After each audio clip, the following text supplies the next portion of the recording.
Toy izao indray havana ny teny zaraina izay omenantsika anio. Manana fahefana angataka anjely ambina azy mihoatra ny enin'alina Kristy ao anatinao. Araka ny voasoratra ao amin'ny filazan'ny tsara amin'ny Matio 5:17-25 amin'ny anaran'i Jesosy hoe: ary ataonao va fa tsy mahazo mangataka amin'ny raika aho ka aniraka anjely 512 legiona ho ety amiko izy ankehitriny? Noho izany mitony aleo anjaka ny fifankatiavana.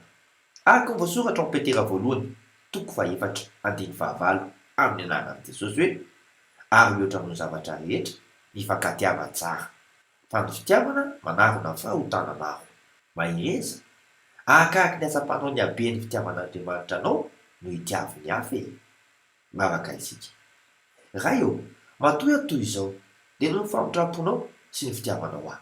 Ampio mba hay hizara izany. Amin'ny anaran'i Jesosy Kristy velona avy any Nazareta. Amen. Mandra-piaona tompoko.